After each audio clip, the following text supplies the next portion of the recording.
आज हम लोग उद्योग यानी इंडस्ट्री के बारे में जानते हैं कि भारत में कौन कौन सा उद्योग है ना। तो उद्योग का संबंध उन आर्थिक गतिविधियों से है जो कच्चे माल को पक्के माल के रूप में अथवा विक्रय योग्य अवस्था में लाती है। कहने का मतलब क्या है, कच्चे माल से वो पक्के माल के रूप में आता है, यानी विक्रय योग्य कहने का मतलब क्या है, बेचने लायक। जैसे गन्ने से चीनी, तो गन्ने से चीनी को क्या बेचा जाता है, तो एक प्रकार का क्या है, ये उद्योग है। तो उद्योग का वर्गीकरण हम लोग निम्न तरीके से करते हैं, जिसमें है कृषि आधारित उद्योग, खनिज आधारित उद्योग, खनिज प्लस तकनीक आधारित उद्योग और वन आधारित उद्योग। तो कृषि आधारित उद्योग किसको कहा जाता है, तो वैसे उद्योग को कृषि आधारित उद्योग कहते हैं जिसके निर्माण के लिए कृषि पर डिपेंडेंट रहता है। जैसे सूती वस्त्र उद्योग और चीनी उद्योग, ये दो उद्योग जो हैं आपका कृषि जनित उद्योग है, कृषि आधारित उद्योग है। फिर है खनिज आधारित उद्योग, तो खनिज आधारित उद्योग के अंतर्गत लोहा इस्पात उद्योग, सीमेंट उद्योग, एल्युमिनियम उद्योग। फिर है खनिज प्लस तकनीकी आधारित उद्योग के अंतर्गत वायुयान निर्माण उद्योग, जलयान निर्माण उद्योग, रेल निर्माण उद्योग। फिर है वनस्पति आधारित उद्योग के अंतर्गत रेशम उद्योग, कागज उद्योग। तो इस तरह से आपको अलग अलग वर्गों के आधार पर अलग अलग उद्योग के बारे में जानते हैं। चलिए आगे हम लोग आगे सीखते हैं। तो भारत में औद्योगिक नीति स्वतंत्रता प्राप्ति के बाद, आज़ादी के बाद, यानी 1947 में आज़ादी मिली थी, उसके बाद भारत में पहली औद्योगिक नीति 1948 ईस्वी में हुई थी, 1948 में।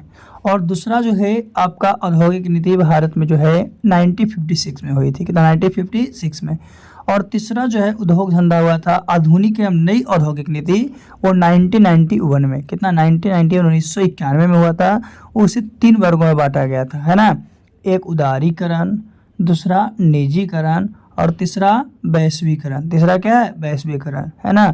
तो उदारीकरण, निजीकरण और वैश्वीकरण 3 वर्गों में औद्योगिक नीति को बांटा गया था। आगे जो प्रमुख है, सबसे पहले लौह इस्पात उद्योग के बारे में जानते हैं। लौह इस्पात उद्योग यानी iron steel industry, steel industry यानी भारत में देश का पहला लौह उद्योग कारखाना, भारत में देश का पहला लौह उद्योग कारखाना 1874 ईस्वी में, कहता 1874 ईस्वी में ब्राकर नदी के किनारे कुल्टी में स्थापित किया था। कुल्टी कहाँ पर था, पश्चिम बंगाल में। सबसे पहला जो लौह उद्योग कारखाना 1874 ईस्वी में कौन सी नदी के किनारे, तो ब्राकर नदी के किनारे कुल्टी पश्चिम बंगाल में स्थापित किया गया था।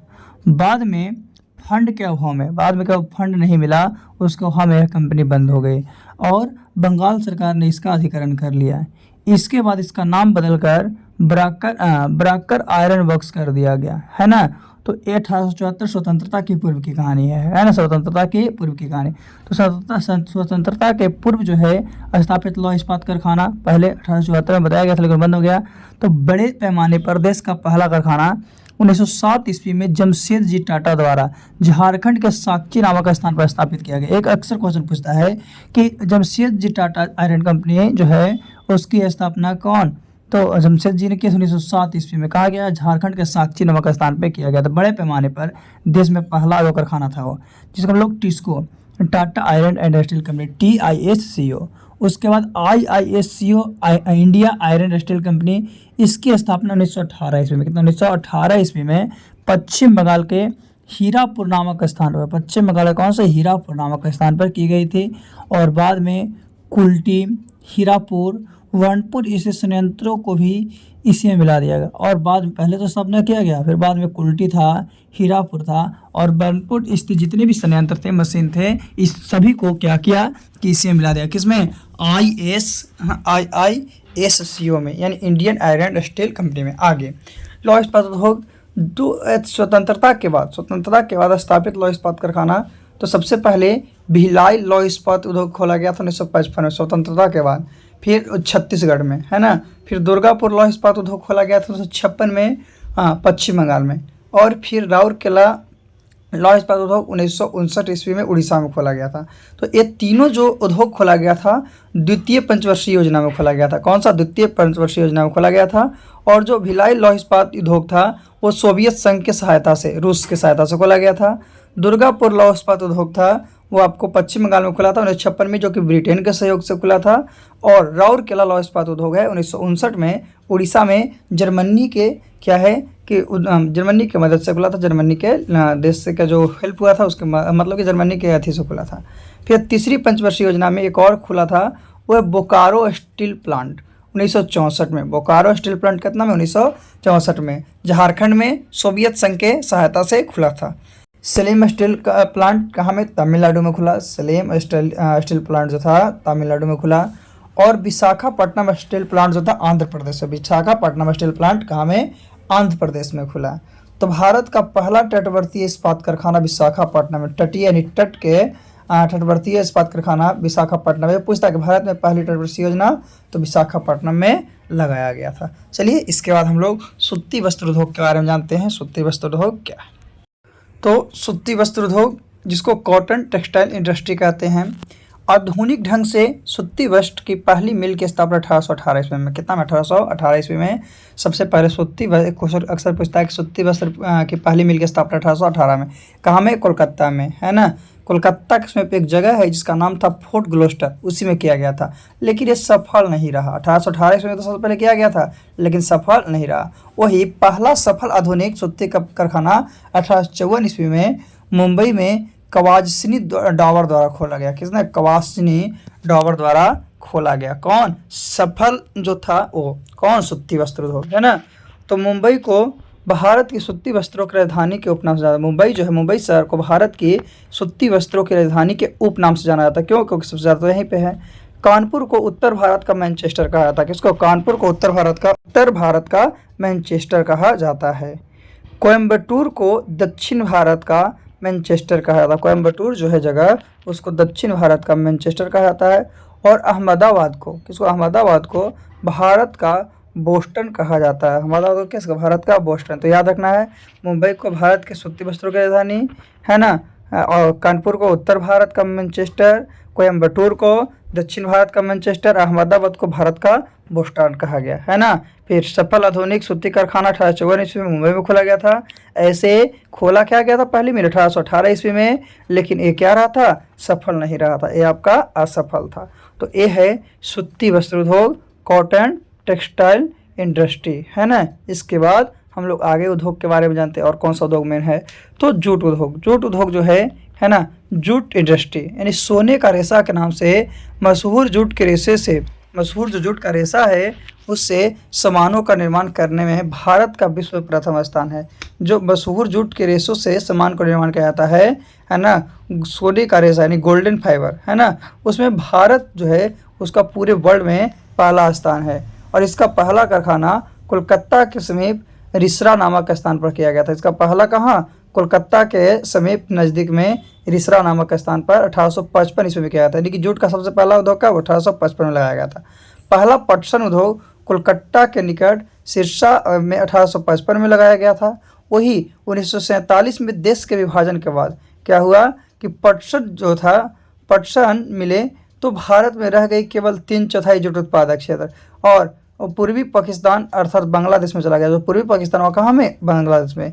ये आता अंतर्राष्ट्रीय जो आपका जूट संगठन है, कौन सा अंतर्राष्ट्रीय जूट संगठन है, उसका मुख्यालय कहाँ, ढाका में है। कहाँ में है, ढाका में। तो याद रखना है कि पहला कारखाना कोलकाता के समीप रिसरा नामक स्थान पर 1855 में लगाया गया था, और अंतर्राष्ट्रीय जो जूट संगठन है उसका मुख्यालय कहाँ में है, ढाका में है। कहाँ में है, ढाका में। तो ये था आपका जूट उद्योग। कौन सा उद्योग, जूट उद्योग, जो सोने के रेशे के नाम से मशहूर। सोना का रेशा जो है, सोना का रेशा किसको कहते हैं, जूट उद्योग को कहते हैं ना, इसी से क्या था, मशहूर था। चलिए अब हम लोग आगे चलते हैं दूसरे उद्योग। तो एल्युमिनियम उद्योग। एल्युमिनियम उद्योग यानी एल्युमिनियम इंडस्ट्री। तो भारत में एल्युमिनियम का पहला कारखाना 1937 ईस्वी में, कितना, 1937 ईस्वी में पश्चिम बंगाल के निकट जेके नगर में स्थापित किया था। यानी सबसे पहला खाना 1937 ईस्वी में पश्चिम बंगाल के निकट जेके नगर में स्थापित किया था। किसी जेके नगर में स्थापित किया गया था। फिर भारत में प्रमुख एल्युमिनियम कंपनी। तो भारत में प्रमुख एल्युमिनियम कंपनी क्या है कि बाल्को, जिस कोबरा या कोयना सोवियत संघ की सहायता से हुआ था। फिर है हिंडलैको रैनकोट यूपी में है, जो यूएसए की मदद से हुआ था। और नालको दमजोड़ी जो उड़ीसा फ्रांस में है। तो बाल्को कहने का मतलब भारत एल्युमिनियम कंपनी लिमिटेड, और HINDALCO कहने का मतलब है NADL। ये तो हिंदुस्तान हो गया। तो हिंदुस्तान क्या है, नेशनल एल्युमिनियम कंपनी लिमिटेड, है ना। फिर है क्या कि NaLCO का हो गया। फिर है HINDLOC को, तो हिंदुस्तान जो था क्या था, Hindustan aluminium corporation, Hindustan aluminium corporation. तो ये तीनों का फुल फॉर्म हो गया, है ना। तो भारत की प्रमुख एल्युमिनियम कंपनी 1937 में पश्चिम बंगाल के निकट जेके नगर में। आगे हम लोग चलते हैं। तो आगे है वायुयान निर्माण उद्योग। तो देश में वायुयान निर्माण का प्रथम कारखाना 1940 में बेंगलुरु में हिंदुस्तान एयरक्राफ्ट कंपनी के नाम से स्थापित किया गया था। देश में वायुयान निर्माण का प्रथम कारखाना 1940 ईस्वी में बेंगलुरु में हिंदुस्तान एयरक्राफ्ट कंपनी के नाम से स्थापित किया गया था। इस समय से हिंदुस्तान एरोनॉटिक्स लिमिटेड यानी HAL के नाम से जाना जाता था 1940 में। फिर है जल निर्माण उद्योग, जलयान निर्माण उद्योग। तो इसका कारखाना 1941 ईस्वी में सिंधिया स्टीम नेविगेशन कंपनी द्वारा विशाखापट्टनम में स्थापित किया गया था। बाद में भारत सरकार द्वारा इसका अधिग्रहण कर हिंदुस्तान शिपयार्ड विशाखापट्टनम कर दिया गया, यानी बाद में इसको हिंदुस्तान अपना लिया और अपनाने के बाद हिंदुस्तान शिपयार्ड विशाखापट्टनम का नाम कर दिया। रेल उपकरण उद्योग। तो पहिए एवं एक्सेल जो है बेंगलोर में बनता है। विद्युत इंजन जो है चितरंजन में बनता है ना। फिर इंटीग्रल्स कोच है जो चेन्नई के पोरबंदर में बनता है। डीजल इंजन है वो वाराणसी में बनता है। फिर कोच, रेल कोच हो गया वो कपूरथला में बनता है। आधुनिक कोच फैक्ट्री रायबरेली में, यानी अलग अलग भागों में बनता है। चलिए आगे। तो चीनी उद्योग। तो भारत में आधुनिक चीनी उद्योगों की शुरुआत 1903 में बिहार में पहली चीनी मिल की स्थापना के साथ, यानी सबसे पहले चीनी मिल की स्थापना आपका बिहार में 1903 ईस्वी में हुआ था, है ना। सीमेंट उद्योग। तो भारत में आधुनिक ढंग से सीमेंट बनाने का पहला कारखाना 1904 ईस्वी में मद्रास में लगाया गया था, जो सफल नहीं रहा, जो असफल रहा। मद्रास के कारखाने के बाद 1912-13 की अवधि में इंडियन सीमेंट कंपनी लिमिटेड द्वारा गुजरात के पोरबंदर नामक स्थान पर कारखाने की स्थापना की गई, जिसमें 1914 ईस्वी से उत्पादन चालू हुआ। कि 1912-13 में तो किया गया, लेकिन इसका उत्पादन 1914 ईस्वी से किया जाता। पहला तो 4 में किया गया, लेकिन सक्सेस नहीं था। फिर रासायनिक उर्वरक उद्योग। रासायनिक उर्वरक उद्योग क्या है? तो भारत में उर्वरक का पहला कारखाना 1906 में तमिलनाडु के रानीपेट नामक स्थान पर किया गया था, है ना। कहाँ? तो 1906 में तमिलनाडु के रानीपेट नामक स्थान पर किया गया था। और भारत में प्रति हेक्टेयर उर्वरक खपत में पंजाब प्रथम स्थान पर, यानी सबसे ज़्यादा उर्वरक की खपत कहाँ होती है? पंजाब में। किसमें? भारत में। कब किया गया था उर्वरक कारखाना? तो 1906 तमिलनाडु के रानीपेट नामक स्थान पर स्थापित किया गया था। किसको? तो उर्वरक को, यानी कि भारत में उर्वरक का, है ना। तो चीनी उद्योग 1903 में कहाँ से? भारत में, बिहार से चालू हुआ था। सीमेंट उद्योग कितना में? 2004 में हुआ था, लेकिन जो सफल नहीं रहा। फिर 12-13 में गुजरात के पोरबंदर में किया गया, जो कि उसका उत्पादन 1914 से शुरू किया गया। और 1906 में तमिलनाडु के रानीपेट में किया गया था, है ना, रासायनिक उर्वरक का। और ये भी जाने कि भारत में प्रति हेक्टेयर उर्वरक खपत जो है पंजाब जो है प्रथम स्थान पर आता है। कौन आता है? पंजाब जो है आपका सबसे पहले स्थान पर आता है। चलिए अब हम लोग और थोड़ा सा जानते हैं। आगे है चमड़ा उद्योग। चमड़ा उद्योग क्या है? तो भारत में चमड़ा उद्योग मुख्य केंद्र कानपुर, आगरा, मुंबई, कोलकाता, पटना और बेंगलुरु में है। और कानपुर चमड़ा उद्योग का सबसे बड़ा केंद्र है। कानपुर जो है चमड़ा उद्योग का सबसे बड़ा केंद्र है। यह जूते बनाने के लिए प्रसिद्ध है। जो कानपुर में है चमड़ा उद्योग, और जूते बनाने के लिए प्रसिद्ध है। फिर है रेशम उद्योग।